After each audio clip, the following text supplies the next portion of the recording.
ನಿಮ್ಮ ಹಳೆಯ ಒಡವೆನ ಅಧಿಕ ಬೆಲೆಗೆ ಮಾರಬೇಕೆ? ಅಟಿಕಾಗೆ ಕಾಲ್ ಮಾಡಿ 8803000300. Attica gold company.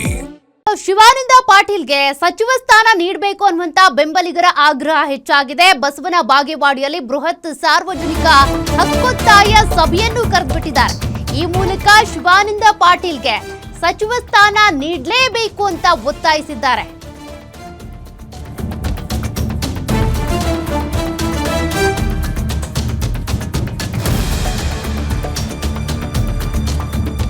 ಶಿವಾನಂದ ಪಾಟೀಲ್ಗೆ ಉಪಮುಖ್ಯಮಂತ್ರಿ ಸ್ಥಾನವನ್ನು ನೀಡಬೇಕು ಅನ್ನುವಂತ ಒತ್ತಾಯ ಹೆಚ್ಚಾಗ್ತಾ ಇದೆ. ಬಸವನ ಬಾಗೇವಾಡಿ ಪಟ್ಟಣದ ಬಸವೇಶ್ವರ ವೃತ್ತದಲ್ಲಿ ಪ್ರತಿಭಟನೆ ಮಾಡುವುದರ ಮೂಲಕ ನೋಡಿ ಅನೇಕರು ಈಗ ತಮ್ಮ ತಮ್ಮ ನಾಯಕನನ್ನ ಸಚಿವ ಮಾಡಬೇಕು ಅಂತ ಒಂದ್ ಕಡೆ, ಆದ್ರೆ ಮತ್ತೊಂದ್ ಕಡೆ ಉಪಮುಖ್ಯಮಂತ್ರಿಯನ್ನಾಗಿ ಮಾಡಿ ಅಂತ ಒತ್ತಾಯಿಸಿ ಪ್ರತಿಭಟನೆ ಮಾಡ್ತಾ ಇರೋದು, ಪೋಸ್ಟರ್ಗಳನ್ನ ಹಿಡಿದು ಒತ್ತಾಯಿಸ್ತಾ ಇರುವಂತ ಅನೇಕ ಘಟನೆಗಳು ನಡೀತಾ ಇವೆ.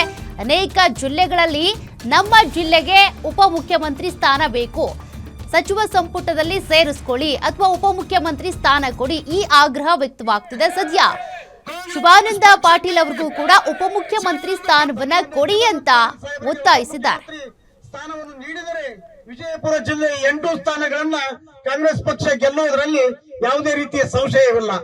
ಅವರು ಪಡೆದಂತ ಅನೇಕ ಹುದ್ದೆಗಳು ಯಾವ ಎಪಿಎಂಸಿ ಖಾತೆ ಆಗಿರಬಹುದು, ಜವಳಿ ಖಾತೆ ಆಗಿರಬಹುದು, ಹಿಂದಿನ ಸರ್ಕಾರದಲ್ಲಿ ಆರೋಗ್ಯ ಸಚಿವರಾದಂತ ಸಂದರ್ಭದಲ್ಲಿ ವಿಜಯಪುರ ನಗರದಲ್ಲಿ ಮಕ್ಕಳು ಮತ್ತು ತಾಯಿ ಮತ್ತು ಮಗು ಎಂಬ ಒಂದು ವಿನೂತನ ಆಸ್ಪತ್ರೆಯನ್ನು ಪ್ರಾರಂಭಿಸಿ ಸನ್ಮಾನ್ಯ ಶಿವಾನಂದ ಪಾಟೀಲ್ ಸಾಹೇಬರಿಗೆ ಉಪಮುಖ್ಯಮಂತ್ರಿ ಸ್ಥಾನವನ್ನು ನೀಡಿದರೆ ಮಾನ್ಯ ಶ್ರೀ ಶಿವಾನಂದ ಸಾಹೇಬ್ರ ಒಂದು DCM ಹುದ್ದೆ ಏನಿದೆಯಲ್ಲ, ನಮ್ಮ ಬಸವನ ಬಾಗೇವಾಡಿಯ ಎಲ್ಲ ಕಾಂಗ್ರೆಸ್ ಕಾರ್ಯಕರ್ತರ ಆಸೆಯಂತೆ ಇವತ್ತು ನಮ್ಮ ಶಿವಾನಂದ ಪಾಟೀಲ್ ಸಾಹೇಬರಿಗೆ ಉಪಮುಖ್ಯಮಂತ್ರಿಗಳನ್ನಾಗಿ ಆಯ್ಕೆ ಮಾಡ್ಬೇಕಂತ ಹೇಳಿ ನಮ್ಮ ಎಲ್ಲರ ಕಾಂಗ್ರೆಸ್ ಕಾರ್ಯಕರ್ತರ ಆಸೆಯನ್ನು ಅವ್ರಿಗೆ